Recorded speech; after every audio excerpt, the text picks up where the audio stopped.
Good afternoon बच्चों।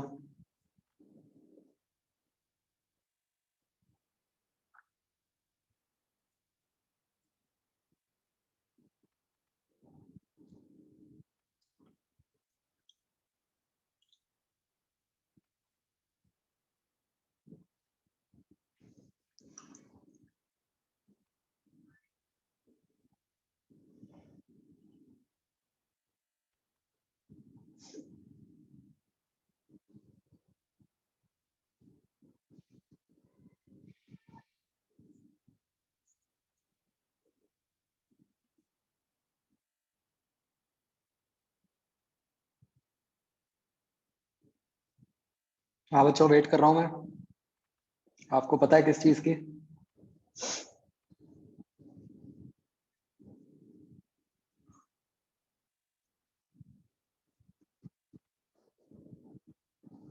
इतना क्यों डरते हो भाई अपनी शक्लें दिखाने से?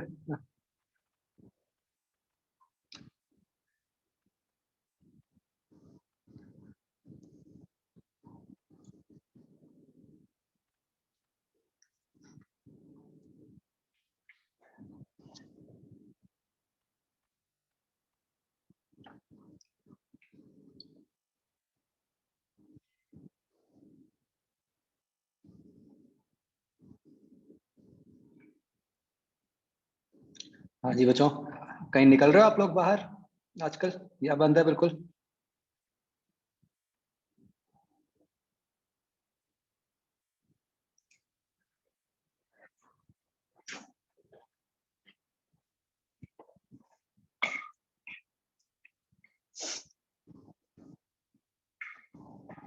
बहुत रिस्की हो गया अभी तो।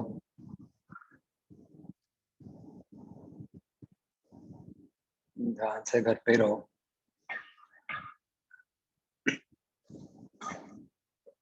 हाँ जी, सबने वो कर लिया असाइनमेंट बच्चों? तो मैंने दी थी। ठीक है, चलो पहले मॉड्यूल करते हैं फिर असाइनमेंट करते हैं।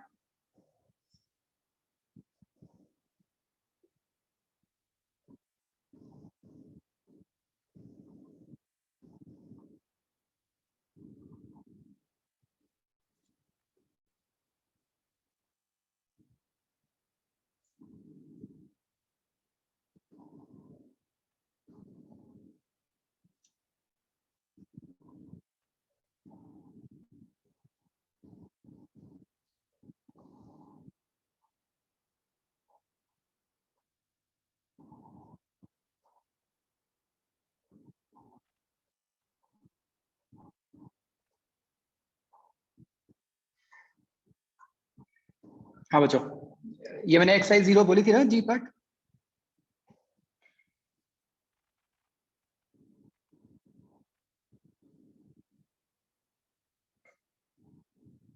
ठीक है,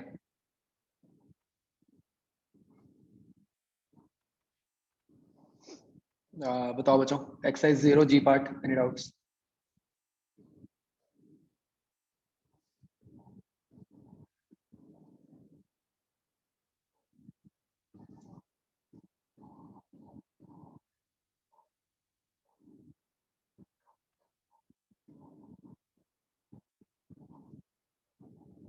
वरुण, ये आप एक्सरसाइज 0 सेकंड में कह रहे हो?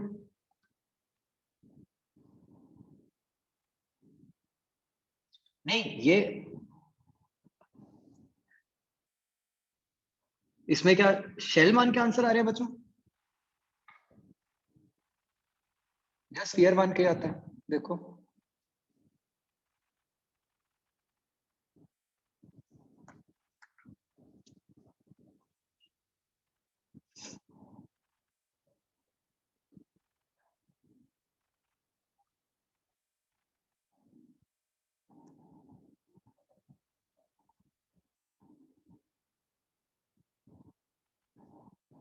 मतलब हॉलो मान के ही आते हैं, सीधी सी बात कि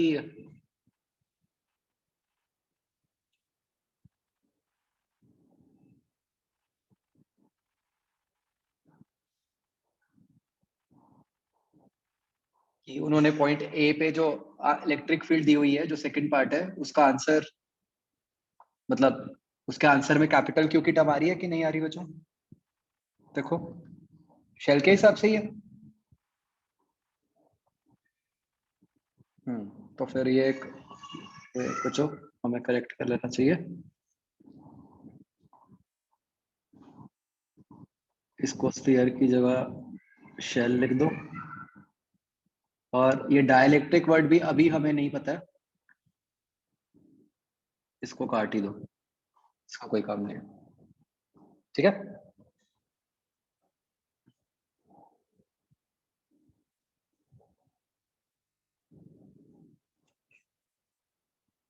अंडरस्टूड बच्चों? ओके, आगे।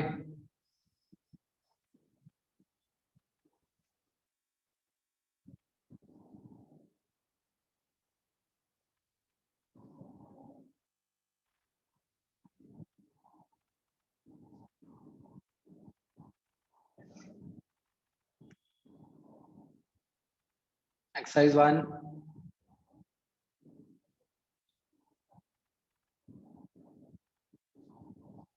जी पार्ट।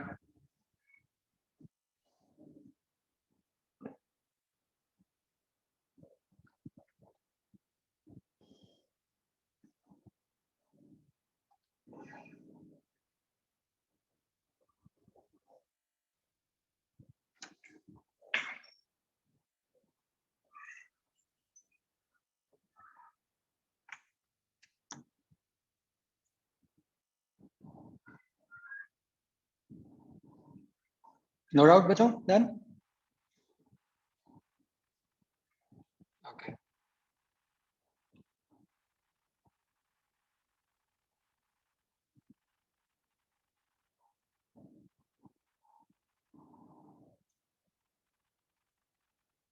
हाँ जी, इसमें बताओ बच्चों।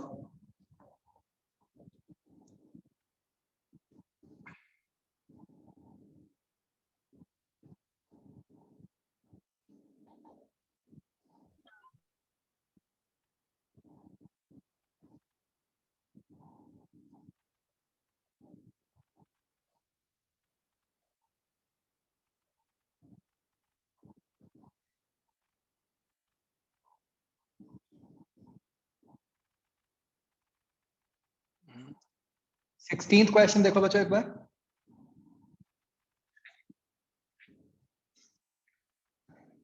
Six positive point charges are placed on an isolated hollow insulating sphere such that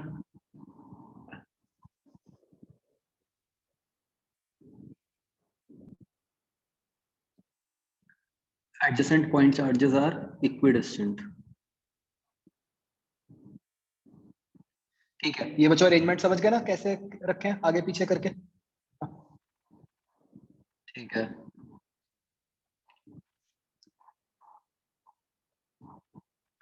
spherical and a cubic Gaussian surface concentric with the insulating sphere are shown। ठीक है जी, choose all of the following statements that are true about the electric field। ठीक है,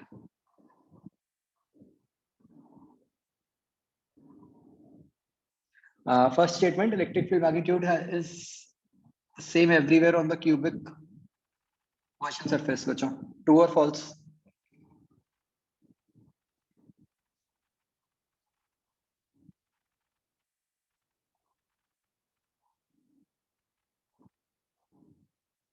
this is false, right?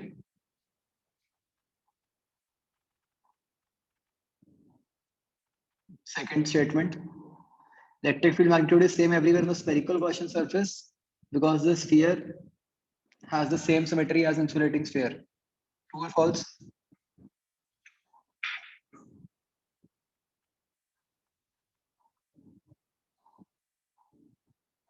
False, है ना?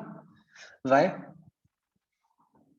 भाई अब ऐसा नहीं है कि आप जो आपका ये स्फेरिकल गॉसियन सरफेस है कि अगर आप इसके ऊपर किसी भी पॉइंट पे हो तो हर पॉइंट से सेम नजर नहीं आएगा, है ना? अगर आप मतलब जैसे सोचो कि अगर आप बिल्कुल, हो सकता है एक केस में आप क्यू के बिल्कुल सामने हो सकता है कि आप दो चार्जेस के बीच में भी हो सकते हो, इजंट इट? ये बात समझ आती है बच्चों कि ये स्टेटमेंट फॉल्स है? मतलब जो आपका ये वाला केस है, जस्ट इमेजिन, मैं इसका एक फिगर बना रहा हूँ 2D। जैसे ये आपका केस है, ठीक है? सिक्स्थ चार्ज जो है वो इसके बिल्कुल पीछे हो गया। नाउ जस्ट इमेजिन, स्क्रीन नहीं दिख रहा?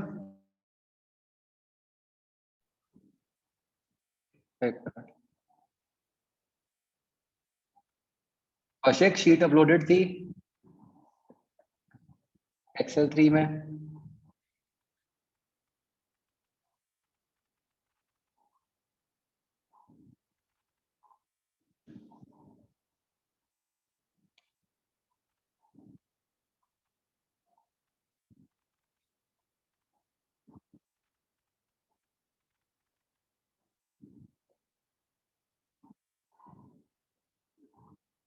आप देखना हाई स्क्रीन।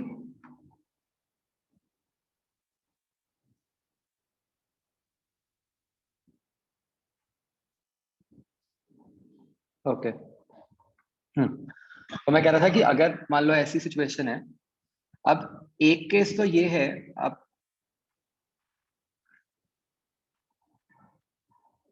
एक एक्सेल 3 है। हर्ष मैसेज कर दो आशिम सर को कि एक्सेल 3 में डाल दें आपको। अब एक केस है कि मैं इस प्लस चार्ज के बिल्कुल ऊपर हूं, है ना, जो कि हमारे को अभी इस व्यू में दिख रहा है। एक सेकंड, कुछ गड़बड़।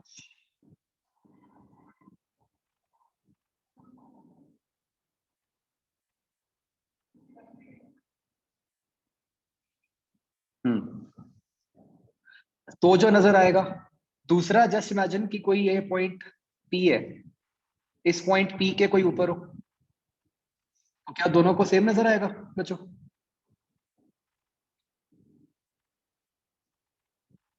जो पॉइंट क्यू है उसको तो अपने बिल्कुल नीचे चार्ज नजर आ रहा है, बट जो पॉइंट पी है क्या उसको अपने नीचे चार्ज नजर आ रहा है?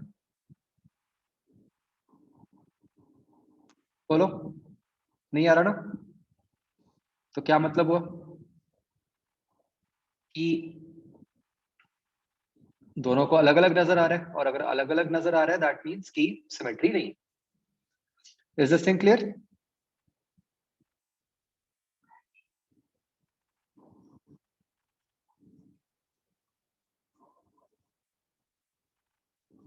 और third statement, the electric field is radially outwards everywhere on the spherical Gaussian surface। ये बताओ ट्रू है फॉल्स है?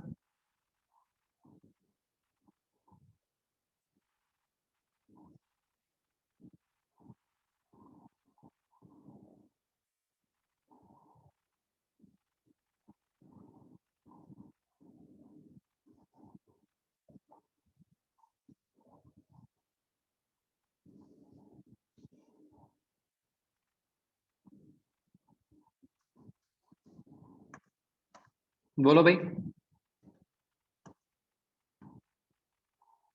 मुझे आंसर चाहिए सबका।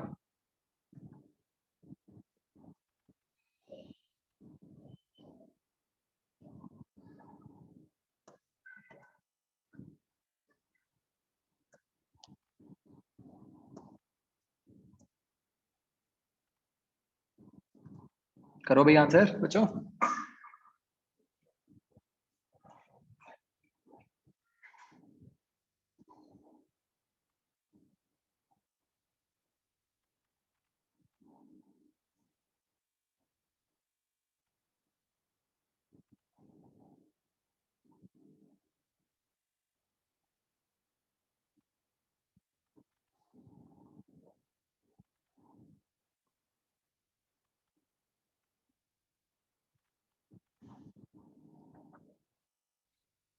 छह चार्जेस हैं, है ना? आपके लिए क्वेश्चन तो सिंपली ये है, छह चार्जेस हैं, कैसे रखे हुए हैं आपको दिख रहा है?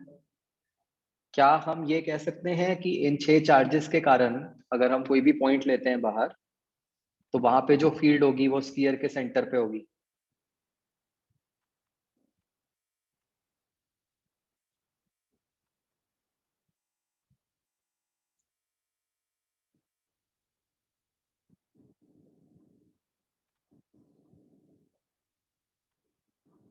आंसर करो बच्चों सारे, यस नो।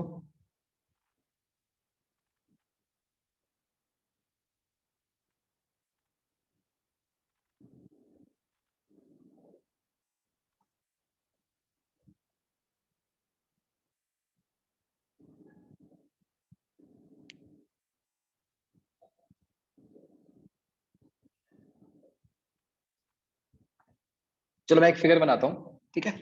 उसके हिसाब से सोचना।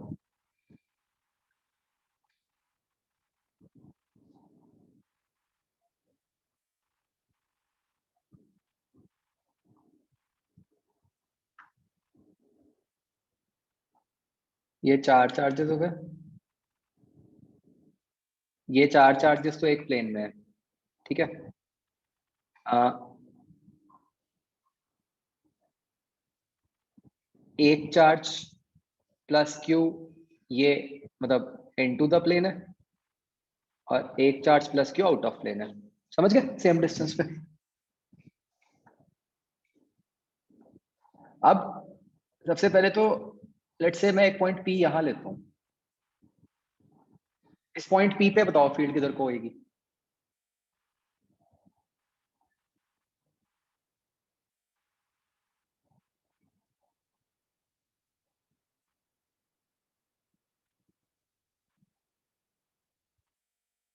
बच्चों माइंड में रखना प्लीज, ये चार्जेस सेम प्लेन में नहीं है ना? जो सेंटर वाले दो चार्जेस हैं, वो एक इनटू द प्लेन है, एक आउट ऑफ प्लेन है।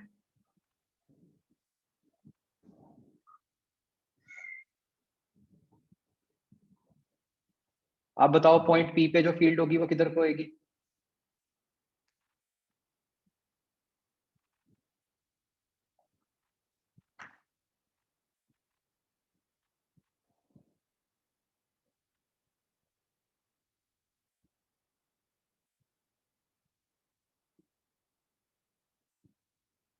सृष्टि, नब्दा, आंसर करो।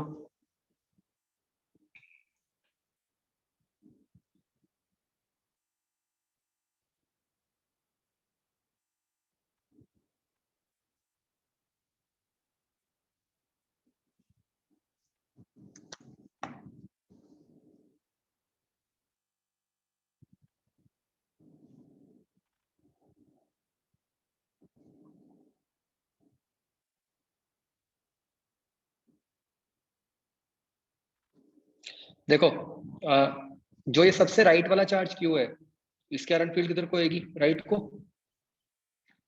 जो सबसे लेफ्ट वाला क्यू है, उसके कारण फील्ड लेफ्ट को होगी, लेकिन उसका मैग्नीट्यूड कम होगा। अब ऊपर और नीचे वाले चार्जेस लेते हैं। ऊपर वाले चार्ज के कारण फील्ड ऐसे होगी, और नीचे वाले चार्ज के कारण यही फील्ड अवे फ्रॉम इट होगी, तो उसका रिजल्टेंट भी राइट को ही आ गया। करेक्ट? यहाँ तक समझ गए? अच्छा नहीं, मैंने ये गलत बना दी, हाँ ये लेफ्ट को नहीं, ये भी राइट को ही होगी, मतलब छोटी होगी।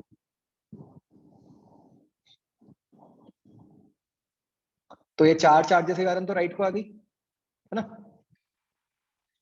और अब जो दो चार्जेस हैं इनटू द प्लेन और आउट ऑफ प्लेन, उनके कारण कैसे आएगी फील्ड? उनके कारण भी तो वही बात है कि एक के कारण इनटू द प्लेन आएगी, एक के कारण आउट ऑफ प्लेन आएगी, वो कट के तो राइट को ही बचेगी, है ना बच्चों? ये समझ आता है बेसिकली? जैसे अब देखो यहाँ पे बच्चों सिमेट्री लगा सकते हैं कैसे? जो पॉइंट पी है, उसको जिस तरीके से ऊपर और नीचे वाले प्लस क्यू चार्जेस दिख रहे हैं, बिल्कुल ऐसे ही बीच वाले चार्जेस भी दिख रहे हैं क्यू वाले। है ना? ये सबको समझ आता है? तो उनकी करंट भी राइट को ही होगी, सेम ही फील्ड हो गई। लेकिन अब मान लो मैं पॉइंट पी की जगह मैं बच्चों कोई आर्बिट्ररी पॉइंट क्यू ले लेता हूं यहां पे।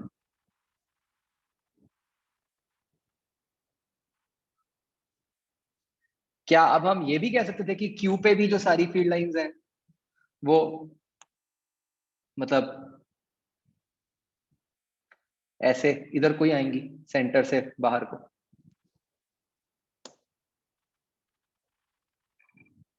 नहीं, कोई लॉजिक नहीं बन रहा है सर। आप देख सकते हो कि डिपेंडिंग अपॉन मैं क्यू कहाँ लूं, क्यू इस वाले चार्ज के पास हो सकता है, इस वाले चार्ज के दूर हो सकता है, तो कोई सिमेट्री नहीं बनेगी। आया समझ? तो वो टर्म्स कोई कटेंगी नहीं, मतलब कोई एक डायरेक्शन में नहीं आएंगी।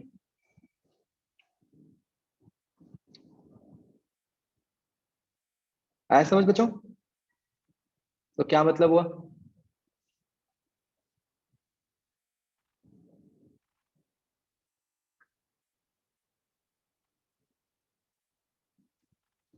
थर्ड भी फॉल्स है, राइट?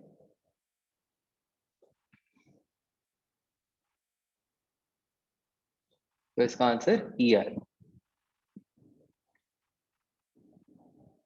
ये ठीक कर लेते हैं, इसका गलत दिया हुआ है शायद।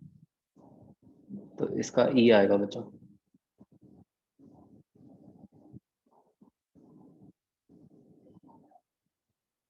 सबको क्लियर हो गया ये?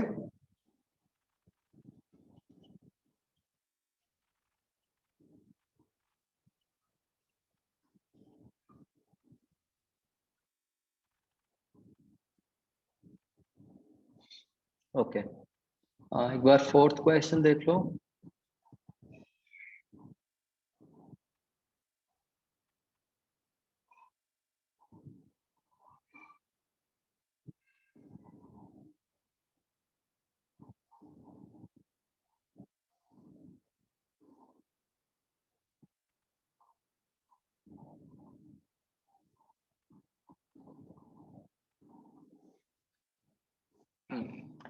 तो इसमें भी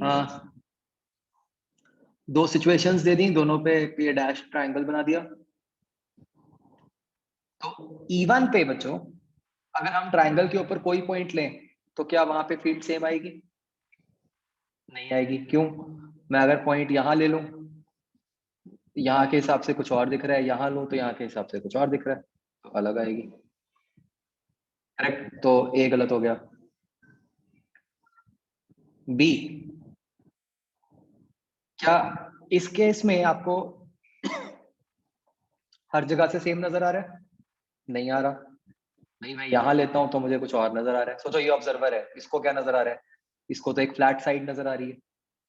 यही मैं ऑब्जर्वर कोने पे ले लूं तो इसको आगे कोना ही नजर आ रहा है ना? फर्क है ना? तो सेकंड स्टेटमेंट भी गलत हो गई।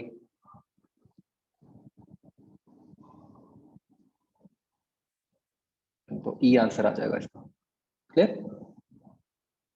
आप समझ रहे हो क्वेश्चन कैसे बना हुआ है? जान के ट्राइंगल के बाहर ट्राइंगल बना दिया कि आपको ऐसे ही लगे कि हाँ सब सिमेट्रिक ही है, right? But you need to understand एक सिंपल चीज सिमेट्री है ना, कि ऑब्जर्वर मान लो और देखो कि ऑब्जर्वर को सेम नजर आ रहा है या अलग अलग नजर आ रहा है, वो है ट्रिक पॉइंट। ओके, और कोई क्वेश्चन बचो इसमें?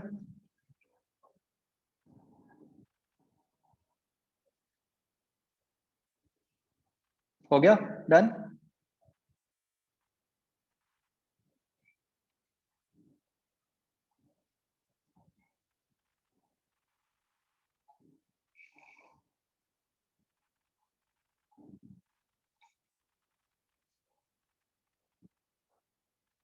ओके, चलो बच्चों हम गॉस लॉ में आगे बढ़ते हैं।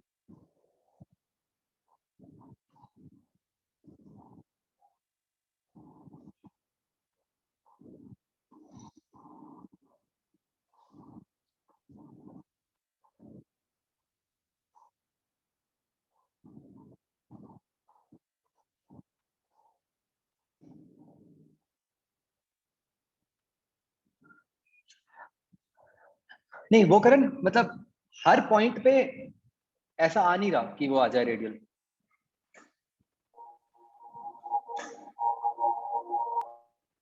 तो जैसे हमने लेके देखे पॉइंट्स,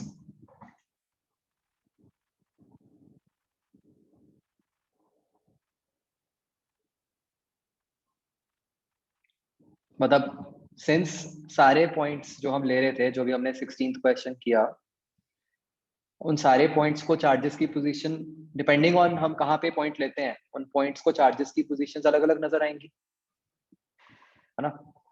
अगर उनको पोजीशंस अलग अलग नजर आएंगी तो उनको फील्ड की डायरेक्शन भी अलग ही नजर आएगी। ओके बच्चों ये क्वेश्चन हो गया था हमारा, मैं भूल गया, तीनों पार्ट्स हो गए थे, चारों पार्ट्स। Yes sir. वो एक केस जो था बीच में वो क्लियर हो गया था, शेल में पे चार्जेस कैसे आ रहे हैं। ओके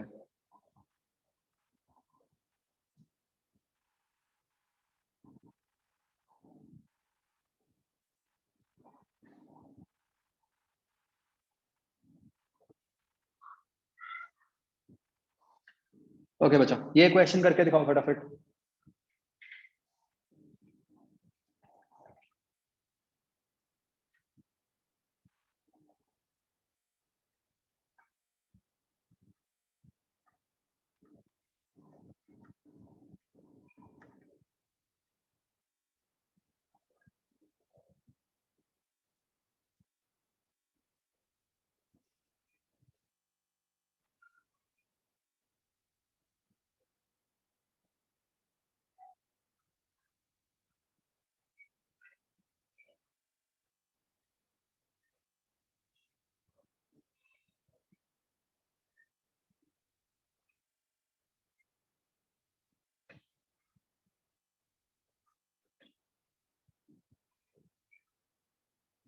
काफी लोगों ने ये क्वेश्चन गलती से कर दिया था पिछली बार जब मैंने क्वेश्चन दिया था, याद है।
गुड, साहिल गलत है, सी पार्ट का आंसर। कौशिक गलत है, सी का नहीं, तुम्हारे तो दूसरे गलत है।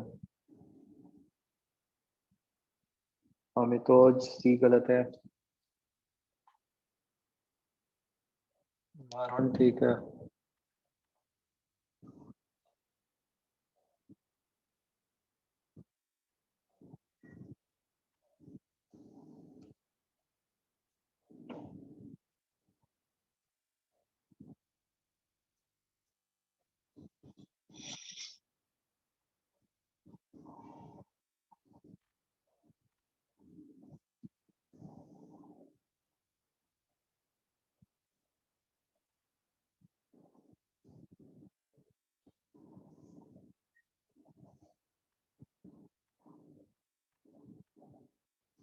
अच्छा, ए बी डी पे तो कोई टाइम लगना ही नहीं चाहिए।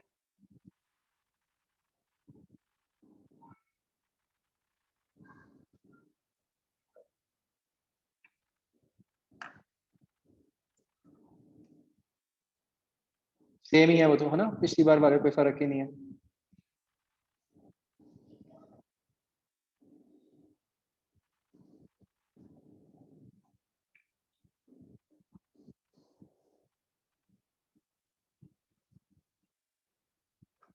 नहीं निष्ठा, गलती कर दी।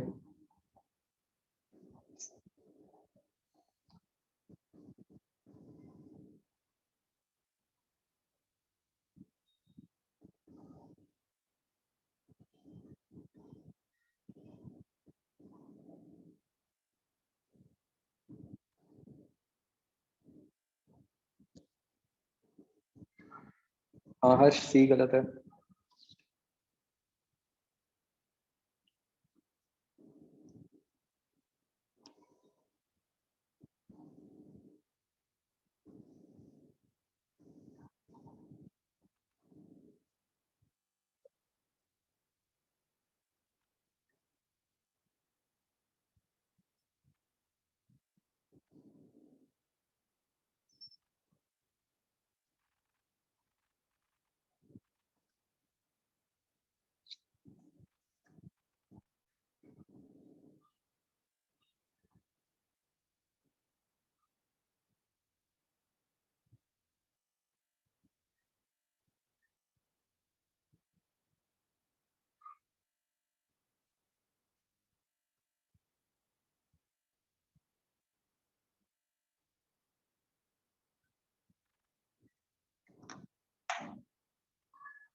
नहीं, विदुषी गलत है।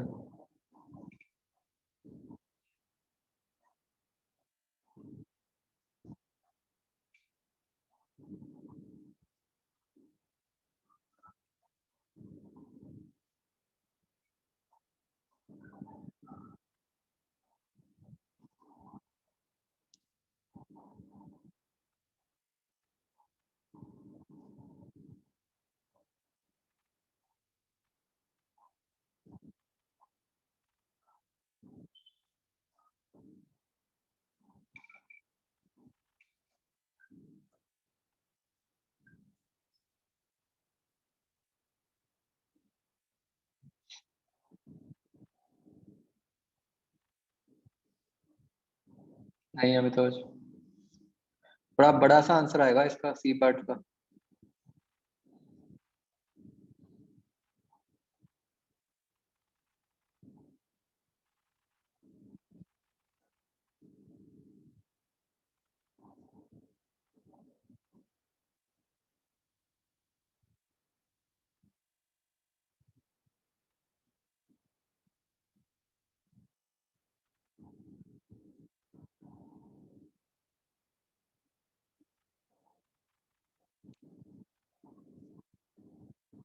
लास्ट 1 मिनट फिर मैं बताता हूँ।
आर जो डिस्टेंस है वो सेंटर से है हर्ष।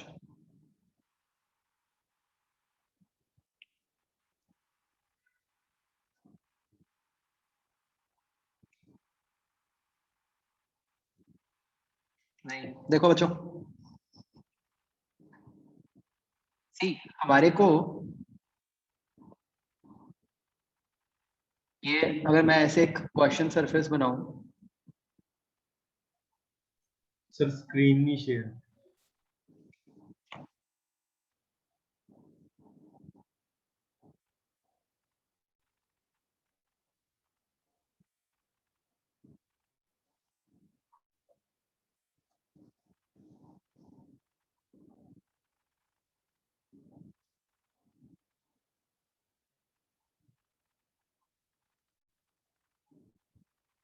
अभिषेक Yes, sir. ये आपको क्वेश्चन सरफेस समझ आ रही है कैसे बनाई है मैंने, है ना? अब इस क्वेश्चन सरफेस के अंदर बच्चों चार्ज इनक्लोज कितना है, अंदर के कारण तो Q हो गया।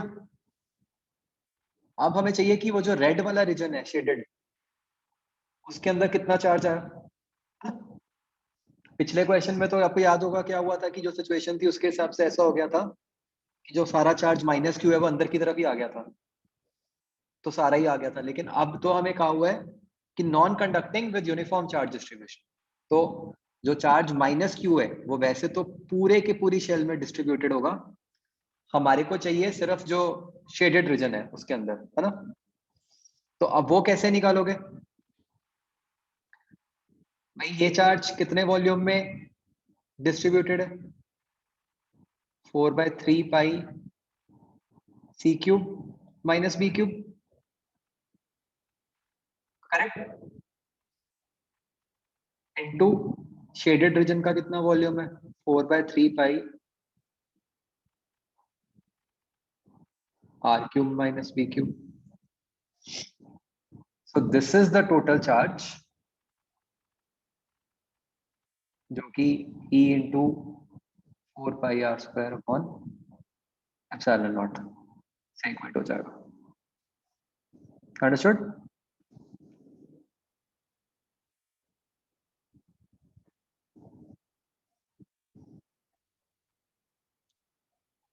ऑब्वियसली इसमें जो गलती करोगे वो चार्ज निकालने में ही करोगे, और तो क्या ही गलती करोगे। गुड साहिल।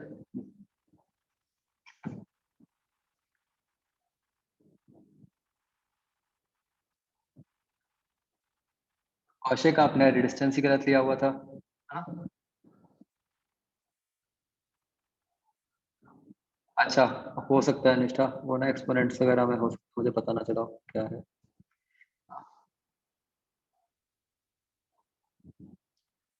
तो इसको करना बच्चों थोड़ा सिंप्लीफाई, क्या बन गया ये 4/3 तो कट गया।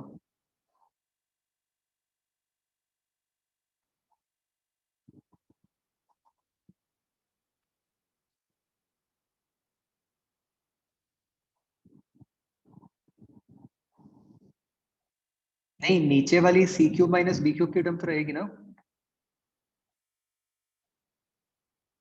हाँ, यही शायद आपकी गलती थी निष्ठा। हाँ, ये आ गया के cube C cube minus R cube और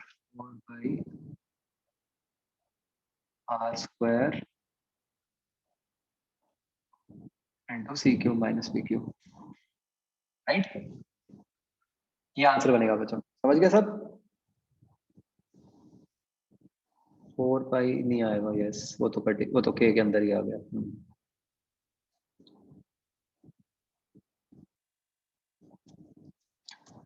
ठीक है जी बच्चों, क्लियर है एवरीवन।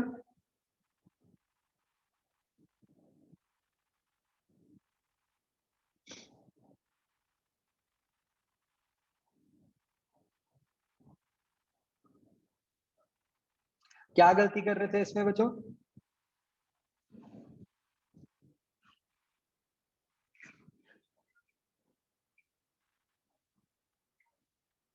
मेरे अकॉर्डिंग तो जनरली गलती होती है, वो ये होती है कि हम चार्ज को शायद मतलब एरिया में डिस्ट्रीब्यूटेड मान लेते हैं या कुछ ऐसा, प्रोबेबली, या रेडियस के हिसाब से डिस्ट्रीब्यूट कर दिया। तो मतलब ये आपको समझना होगा, 3D फिगर है तो चार्ज तो वॉल्यूम में डिस्ट्रीब्यूट होगा, है ना।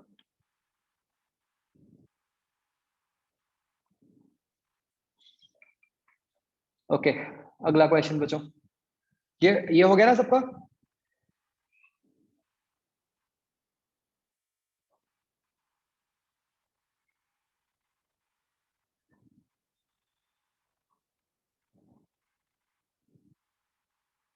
चलो ये करो बच्चों।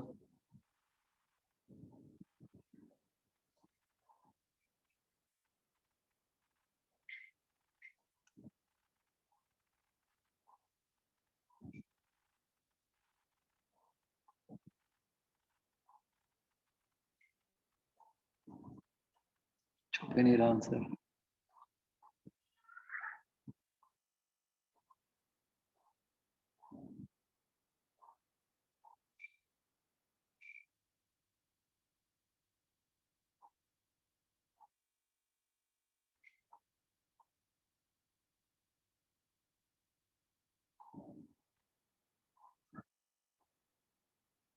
चलो करो, कोई बात नहीं।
बच्चों हिंट दे रहा हूँ, कोई इंटीग्रेशन नहीं है इसमें।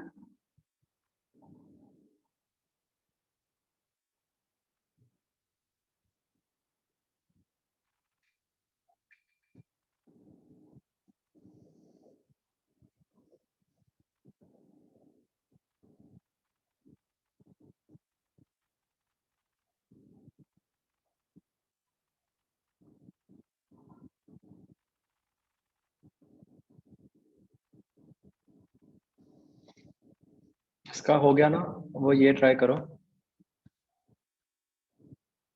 जस्ट थिंक की डेंसिटी जो है वो रो की जगह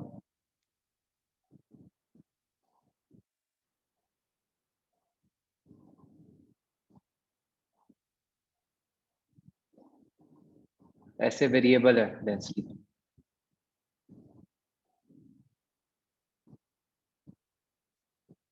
फिर निकालो दोनों।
हाँ बच्चों, ये क्वेश्चन हो गया सबका? ये हो जाना चाहिए अभी तक। एक बार देख लो just in case. So this is like a thick cylinder है ना, इसको थिक वायर भी कह सकते हैं। तो ऑब्वियसली इसमें जो हम गॉसियन सरफेस लेंगे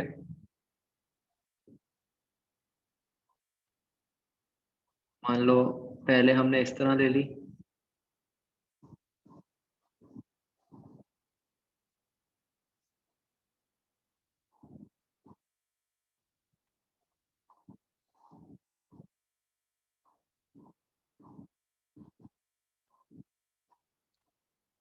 तो ये कर्व्ड सरफेस एरिया पे लेफ्ट हैंड साइड क्या हो गई, E into 2πr_L is equal to right hand side पे चार्ज इंक्लोज। अब ये ब्लू वाले सिलेंडर के अंदर चार्ज इंक्लोज कितना हो गया, डेंसिटी रो इनटू सिलेंडर का volume pi R square L upon epsilon naught, right. तो इससे आ गया E is equal to rho R by epsilon, है ना। और जब हम आउटसाइड द सिलेंडर होंगे, अगर हमारी गॉसियन सरफेस इस तरीके से होएगी तो उसमें क्या फर्क पड़ जाएगा, लेफ्ट हैंड साइड तो सेम बनेगी, बस राइट हैंड साइड में जो वॉल्यूम आएगा ये ध्यान रखना है कि वहां तो पाई आर स्क्वायर एल ही आएगा। समझ रहे हो जो ये स्टेप बस एक ध्यान रखना है। आप पूरे के पूरे ब्लू सिलेंडर के अंदर चार्ज तो नहीं है ना, चार्ज तो रेड सिलेंडर के अंदर है, isn't it? तो डेंसिटी इनटू वॉल्यूम तो रेड सिलेंडर का करेंगे ना।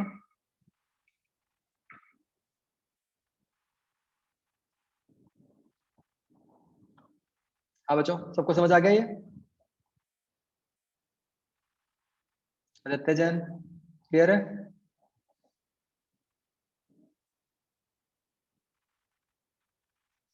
ओके, अब इसका अगला पार्ट करो।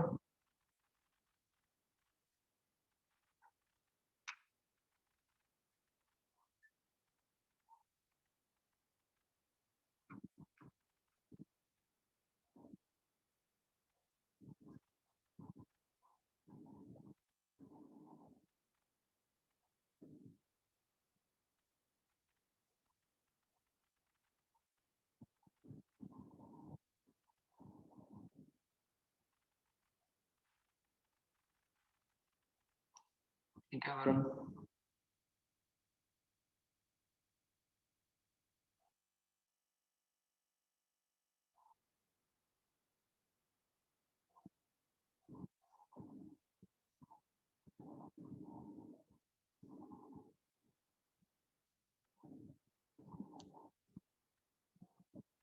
विदुषी ठीक है।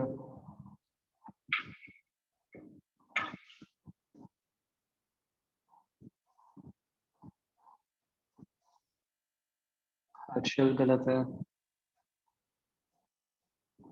स्मॉल आर कैपिटल आर का ध्यान रखो भाई, बहुत मिक्स नहीं कर सकते।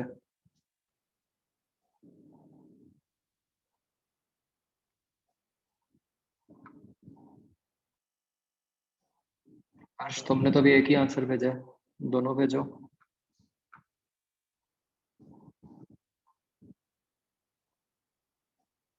दृष्टि आप भी दूसरा भी भेजो।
ठीक है, गुड साहिल, सृष्टि, ठीक है।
हाँ बच्चों, आंसर आपके सामने है, देखो।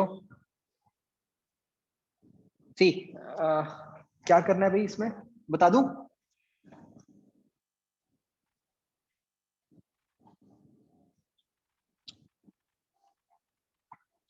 अच्छा, बहुत ही इंपॉर्टेंट है केस ये, और ऐसे ही एक अगला क्वेश्चन मैं आपको दूंगा। सी ऑब्वियसली आपको ये तो क्लियर हो ही गया कि ये गॉस लॉ का केस है ना। ये मान लो आपका सिलेंडर है जो गिवन है, जिसका रेडियस आर है। ये हम सबको दिख रहा है कि यहाँ पे जो हम मतलब गॉसियन सरफेस बनाएंगे वो ऐसे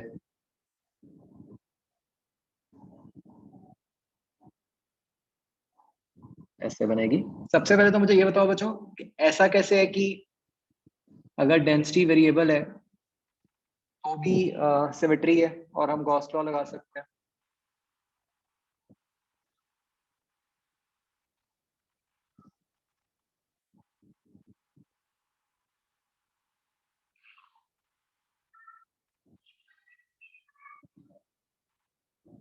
बोलो भाई। सिलेंड्रिकल सिमेट्री तो है ही ना, डेंसिटी चाहे वेरी कर रही है, बट अगर हम कोई एक सिलेंडर लेंगे, डेंसिटी आर के साथ वेरी कर रही है ना। तो अगर हम कोई भी सिलेंडर लेंगे तो उसको तो हर तरफ से एक जैसा ही दिखेगा। ये बात समझ आती है सबको? अब भाई हमें लिखना है E into 2 pi r l is equal to जो भी रेड सिलेंडर के अंदर चार्ज इंक्लोज है अपॉन एप्सिलॉन नॉट, ठीक है ना। इसमें भी कोई चक्कर नहीं है। अब बात यह है कि रेड सिलेंडर के अंदर कितना चार्ज इंक्लोज है, करेक्ट। अब रेड सिलेंडर के अंदर कितना चार्ज इंक्लोज है वो भी इस केस में जब डेंसिटी वेरी कर रही है, तो हमें क्या करना पड़ेगा, हमें अपने सिलेंडर को बहुत सारे पतले पतले सिलेंड्रिकल शेल्स में ब्रेक करना पड़ेगा। तो अगर अब मैं ये कोई भी x रेडियस का शेल लेता हूं जिसकी थिकनेस dx है, सबको समझ आता है? तो इस शेल के अंदर ये बच्चों जो ग्रीन कलर की शेल बनाई है मैंने, इसके अंदर कितना चार्ज हो गया?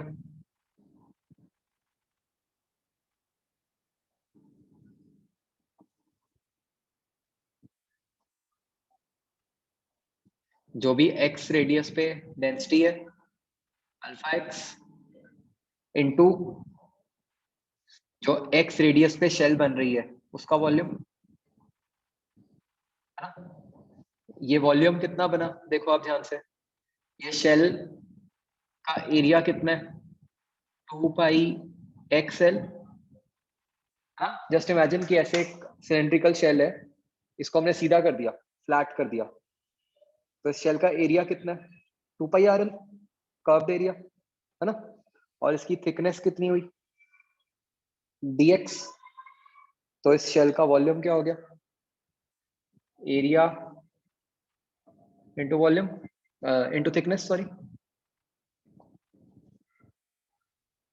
करेक्ट।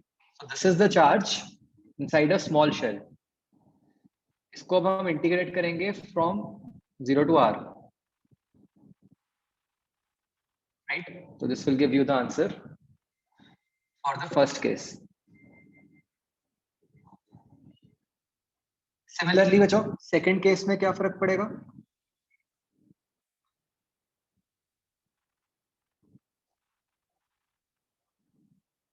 बताओ सारे, विदुषी बताओ किस स्टेप पे फर्क पड़ेगा सेकंड केस में। सर जो हम चार्ज में हमने 0 to R किया उसमें हम कैपिटल R तक करेंगे। बस ये फर्क पड़ना है ना, और सब कुछ सेम है, लेफ्ट हैंड साइड पे कोई चेंज नहीं आया। That all?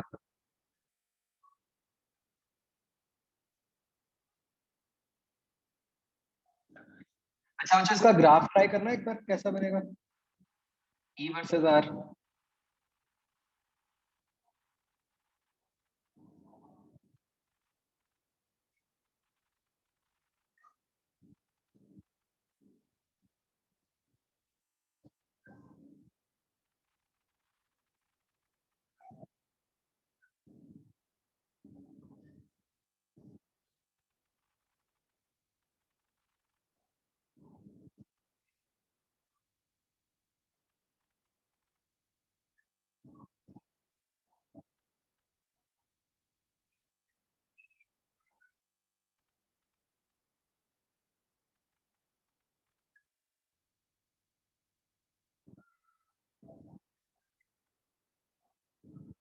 राइट बच्चों, ऐसा होगा ना कुछ,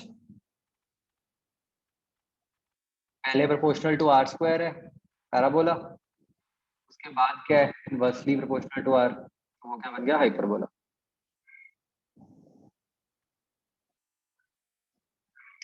क्लियर सबको ये क्वेश्चन,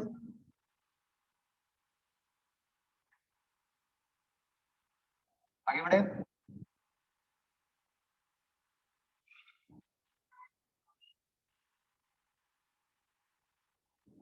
ओके ये ट्राई करो।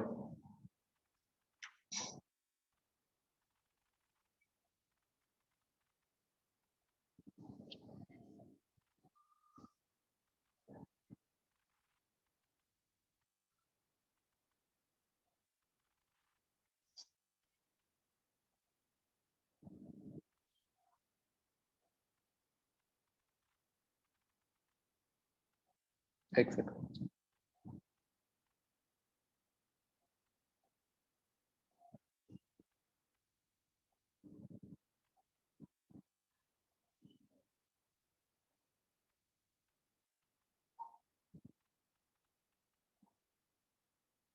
कर लिया नोट सबने।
ये होना चाहिए बच्चों सबका।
गुड साहिल अमितोज, ठीक है।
हाँ बच्चों ठीक है, इन्होंने भी लिखा है, ठीक भेजा है।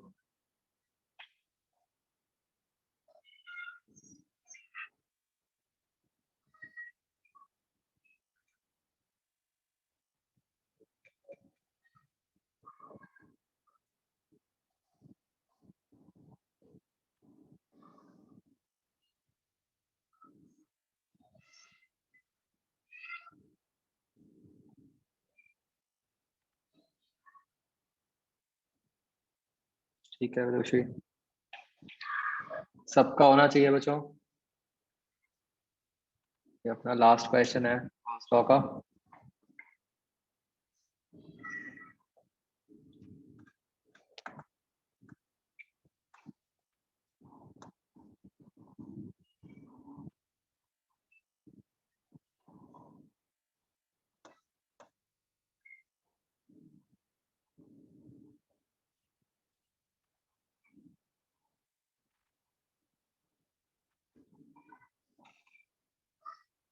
यस, तो देखो भाई इसका आंसर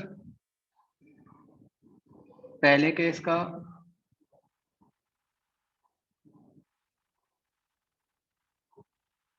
आपका आंसर है alpha R S to power N plus one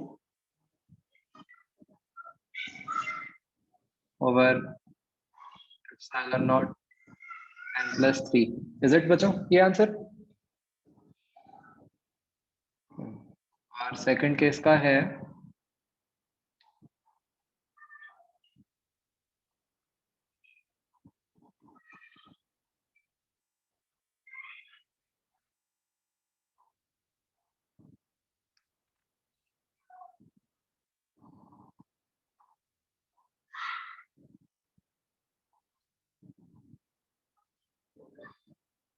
ऐसे, है ना? सबको क्लियर हो गया है बच्चों?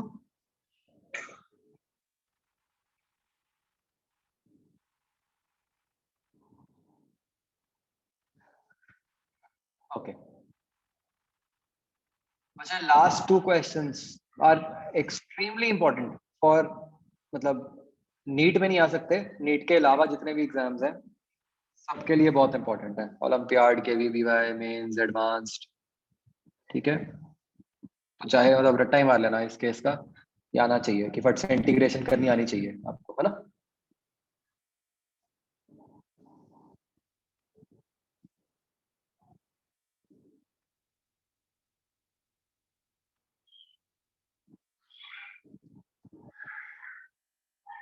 ठीक है बच्चों, सबको क्लियर हो गए? बढ़े आगे नेक्स्ट टॉपिक पे। ओके,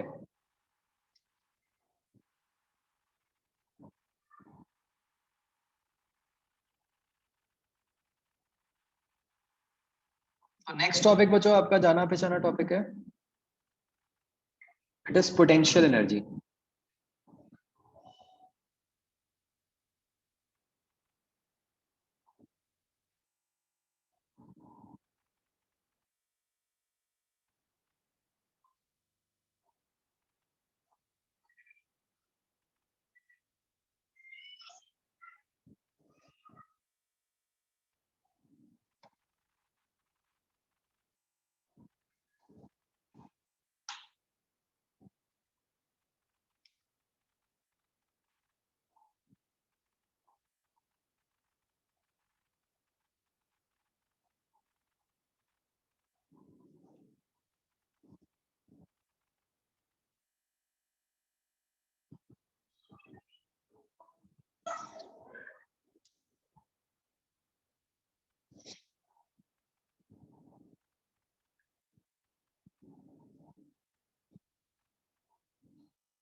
ओके, तो बच्चों ये बताओ कि ये जो इलेक्ट्रोस्टैटिक फोर्स हुई, ये कंजर्वेटिव हुई या नॉन कंजर्वेटिव, एंड क्यों?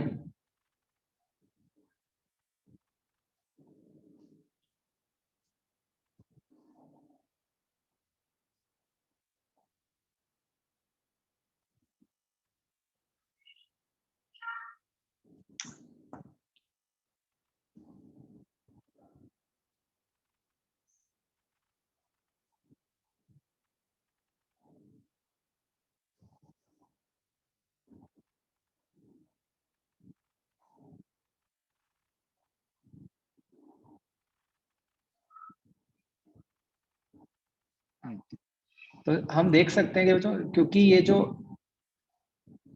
इस फोर्स का मैग्नीट्यूड है,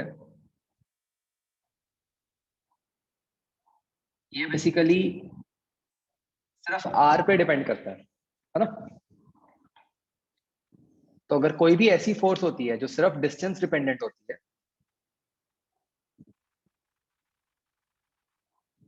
तो वो फोर्स कंजर्वेटिव होती है। बाय सेम लॉजिक, जो ग्रेविटेशनल फोर्स थी वो भी कंजर्वेटिव थी।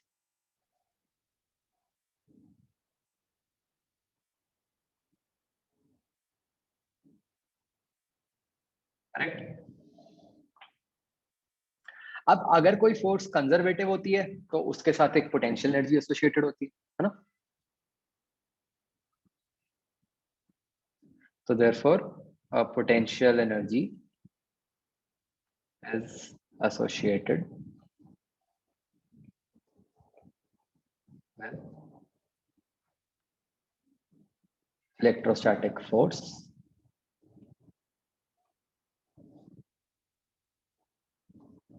जिसको बच्चों हम ऐसे ही बोल देते हैं, just to differentiate, electrostatic potential energy.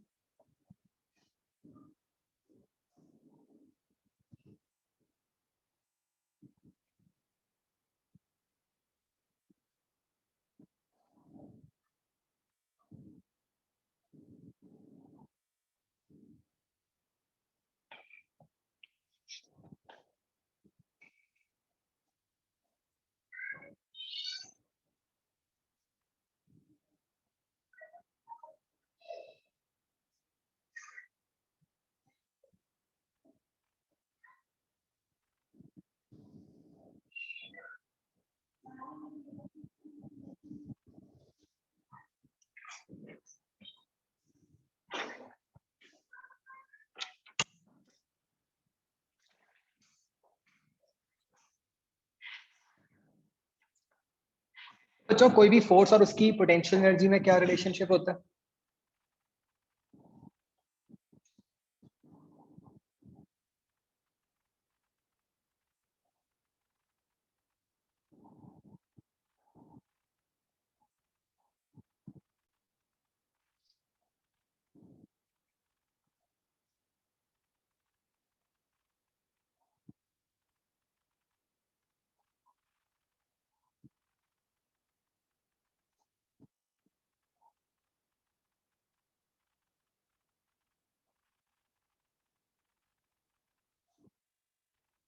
Correct,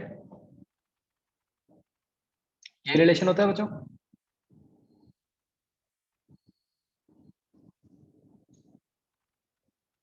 आपको याद होगा कि हम हमेशा चेंज की बात कर सकते हैं, हम एब्सोल्यूट वैल्यू की बात नहीं कर सकते, है ना, क्योंकि हमें नहीं पता कि पहले से कितनी है कितनी नहीं है।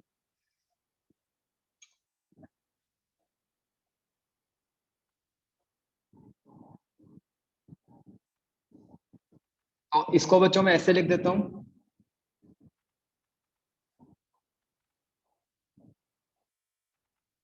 u final minus u initial is equal to minus of integral f dot dr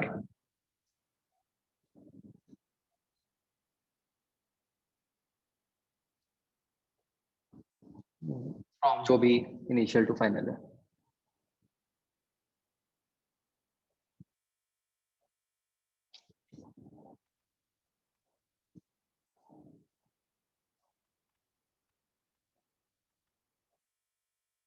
ठीक है, तो अगर अब मैं बच्चों इसको पर्टिकुलरली लगाऊं for the case of 2 point charges,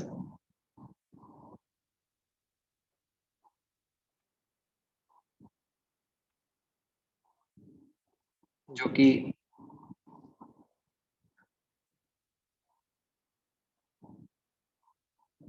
किसी डिस्टेंस आर पे है,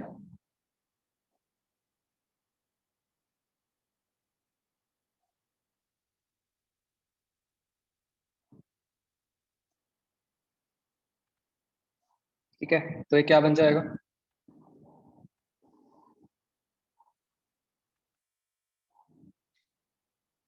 मान लो मैं जो ओरिजिन है वो Q1 पे ही मान लेता हूँ, मेरा आर वेक्टर इस तरह से आएगा,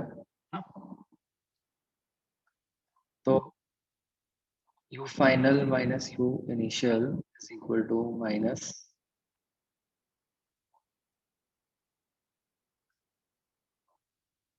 बच्चों अभी इसको इनिशियल फाइनल ऐसे ही लिख रहा हूँ।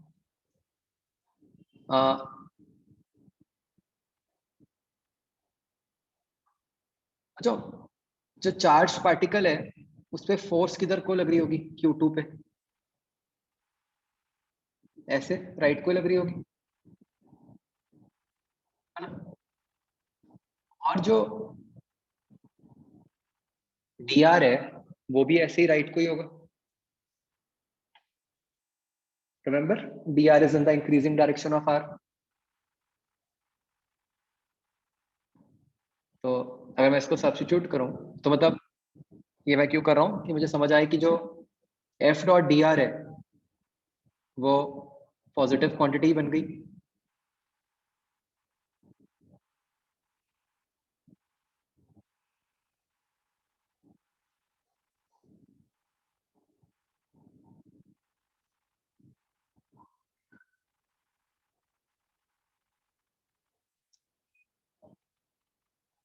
जो डू वन थिंग, नीचे वाले में ना फिगर में x और dx कर दो, मतलब वो बस इसलिए कि r तो हम फाइनल पोजीशन कह रहे हैं,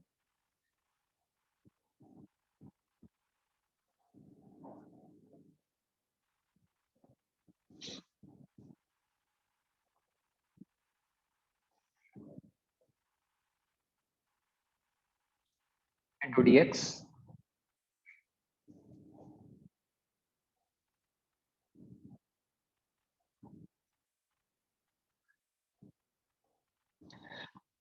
ओके, मैं बच्चों अभी इनिशियल पोजीशन के बारे में कुछ नहीं बोलता, ठीक है?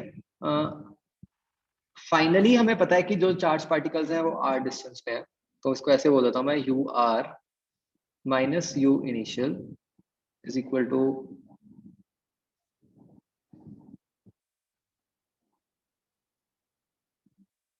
एक्स की मतलब इनिशियल वैल्यू मुझे नहीं पता, let's call it some R I for the timing, and final position तो आर हो ही गई के Q1 Q2 by X square dx, correct.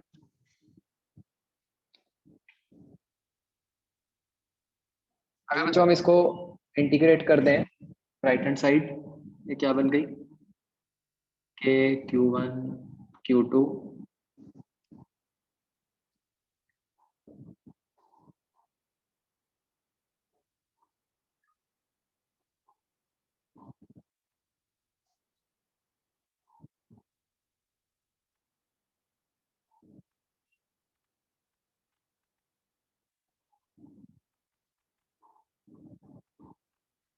X raise to power -2 की इंटीग्रेशन हो गई -1 by X, minus minus plus हो गया,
ये बन गया बच्चों।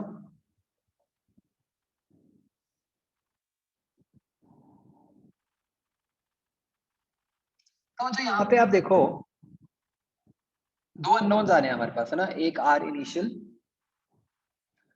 और एक यू इनिशियल, करेक्ट। तो हम क्या करते हैं,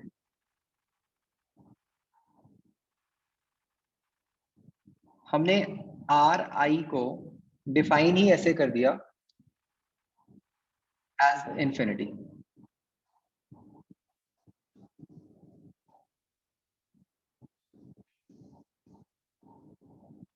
ठीक है जी।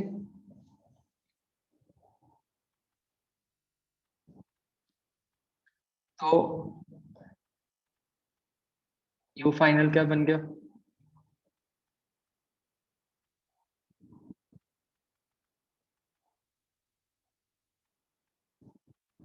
प्लस यू एट इंफिनिटी,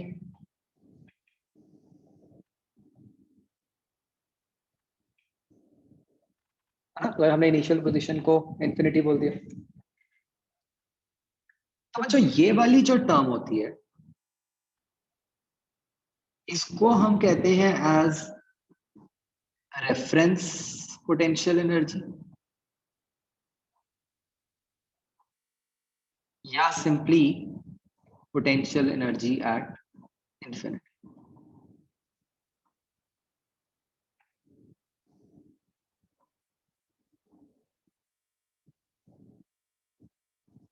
ठीक है, एक और इंटरेस्टिंग बात,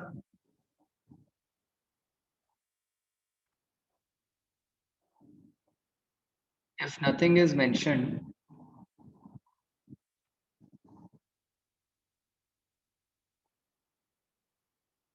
हम u इंफिनिटी को 0 ले लेते हैं।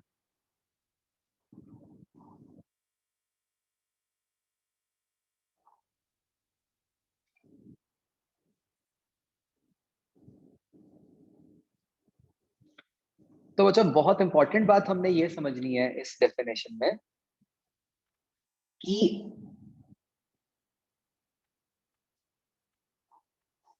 इसमें हमने खुद से इनिशियल पोजीशन को क्या डिफाइन किया है, इंफिनिटी। है ना। और वो तो हमेशा इन्फिनिटी है, ठीक है, उसमें तो कोई मतलब फर्क आ ही नहीं सकता। और जो मैंने आपको बाद में लिखवाया, for most of the cases ये जो u इन्फिनिटी है उसको भी हम जीरो ही मानते हैं, ठीक है। जहां नहीं मानते मैं आपको भी आगे दिखाऊंगा एग्जांपल में, but what I am trying to say is कि u infinity most of the time zero होता है, कई बार जीरो नहीं भी लेते, ठीक है। r इन्फिनिटी तो मतलब r इनिशियल तो पक्का ही इन्फिनिटी है। क्या ये बात समझ आ गई बच्चों? तो मतलब हमने इसको फॉर्मूला को याद ही इस तरह से रखना है कि u जो है that is k q1 q2 by r plus u infinity, ठीक है। हम याद ही ऐसे रखेंगे कि ठीक है u इन्फिनिटी जीरो हो गया तो वो टर्म कट जाएगी, अदरवाइज ये फॉर्मूला। Is this clear?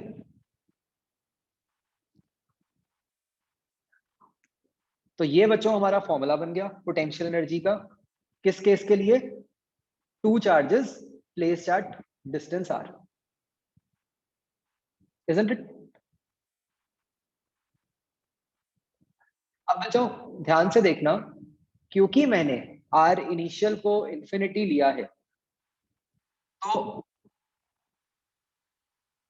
ध्यान से देखना, क्या मैं पोटेंशियल एनर्जी की डेफिनेशन ये बना सकता हूं कि potential energy of system of two charges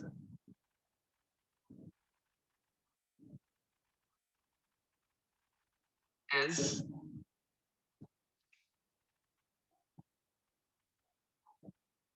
negative of the work done by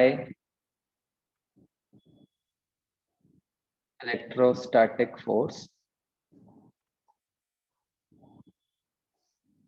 अच्छा यहां तक तो मैंने बेसिकली जो हमारी बेसिक डेफिनेशन है उसी को लिखा है ना, delta U is equal to minus F dot D R, ये लिखा है negative of work done by electrostatic force. बस अब हम आगे एक चीज और स्पेसिफाई कर देते हैं, in bringing the two charges from infinity to distance r।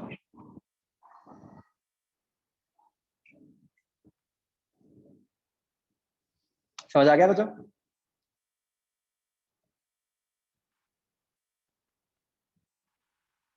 तो पोटेंशियल एनर्जी की डेफिनेशन तो पुरानी ही है, वही delta U equal to minus F dot D R वाली। बस यहाँ पे हमने एक्स्ट्रा क्या किया है उसका, हम ये इन्फिनिटी वाली चीज लेके आए हैं कि भाई अगर दो चार्जेस ऐसे पड़े हैं डिस्टेंस आर पे, राइट, अगर आपको इन दो चार्जेस की पोटेंशियल एनर्जी की बात करनी है ना, सिंपली सोचें तो भाई हमने कहा पोटेंशियल एनर्जी क्या होती है, negative of work done by conservative force, ये तो 11th में ही पढ़ा हुआ है। बट हमें ये तो कहना पड़ेगा ना कहां से कहां का वर्क डन, वर्क डन तो कहीं से कहीं का होता है ना, तो वो हमने फिक्स कर दिया, कहां से कहां का वर्क डन है, इन्फिनिटी से आर तक लाने का। समझ आ गया बच्चों सबको?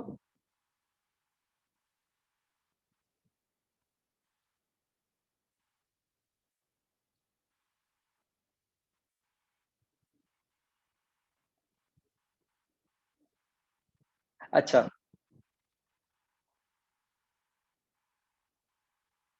अब बच्चों मैं एक स्टेटमेंट और लिखने लिखा हूं, बहुत ध्यान से मुझे सोच के बताना कि क्या ये स्टेटमेंट और जो स्टेटमेंट मैं लिखने लगा हूं वो एक ही बात है।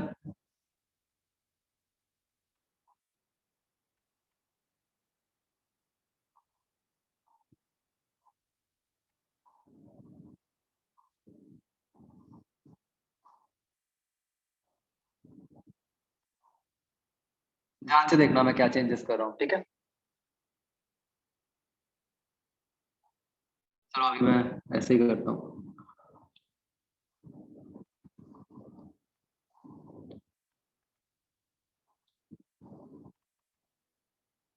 तो मैंने ये नेगेटिव काट दिया,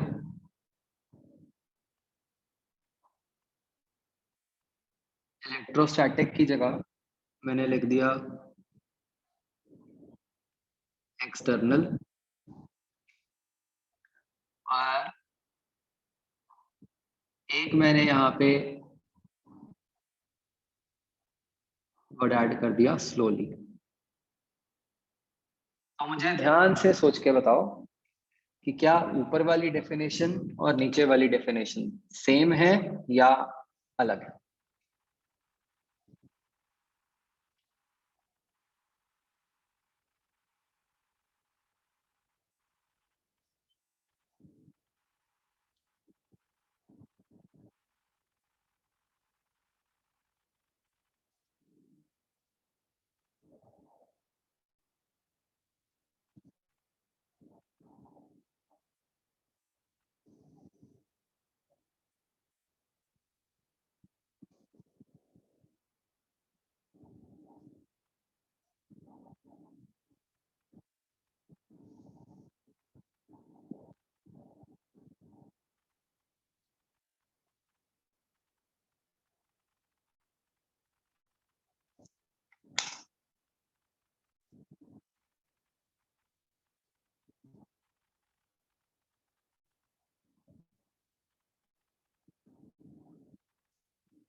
सेम है? क्यों?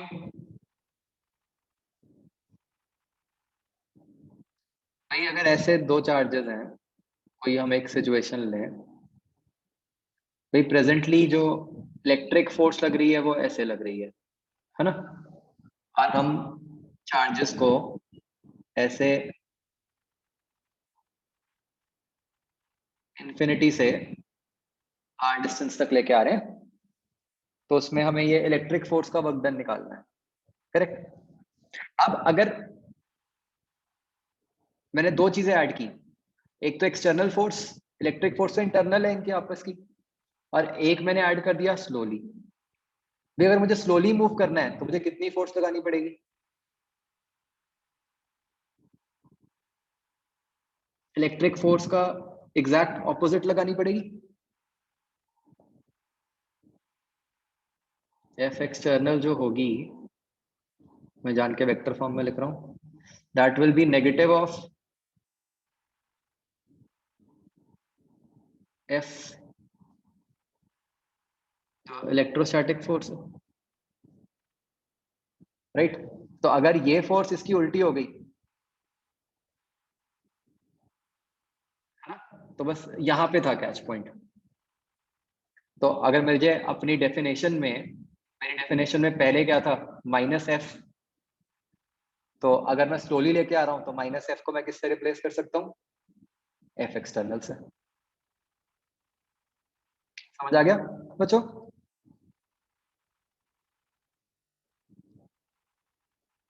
बहुत ही इंपॉर्टेंट है बच्चों, इस पे ना बहुत क्वेश्चंस आते हैं, तो please remember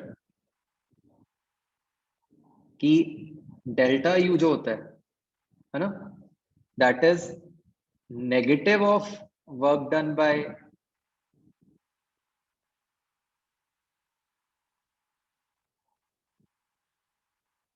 electrostatic force and positive of work done by external force।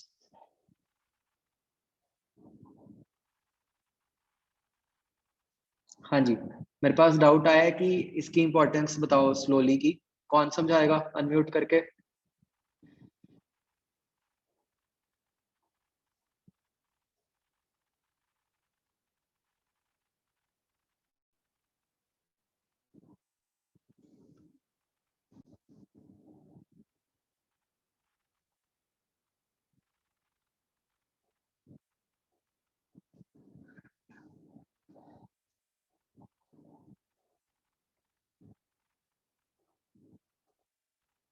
देखो हमें कहना है हम एक्सटर्नल फोर्स को किससे रिप्लेस कर रहे हैं, हमें तो मतलब बेसिकली एफ एक्सटर्नल कितना चाहिए, equal to minus of F electrostatic, है ना। तो अगर ऐसा होगा तो आप इस फिगर से देखो, तो इस पे चार्ज पे नेट फोर्स 0 हो गई। अगर चार्ज पे नेट फोर्स 0 हो गई तो मतलब हम चार्ज को बहुत धीरे धीरे मूव कर रहे हैं।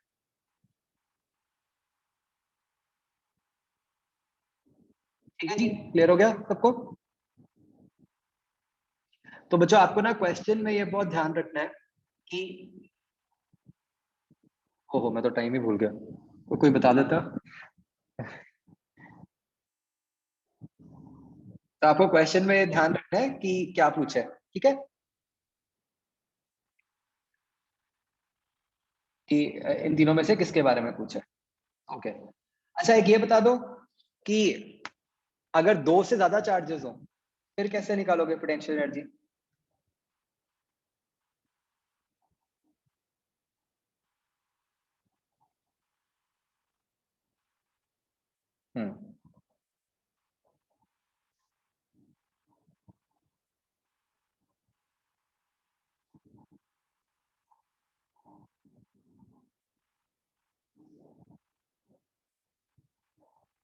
That will be summation of k q1 q2 by r for each pair, ठीक है।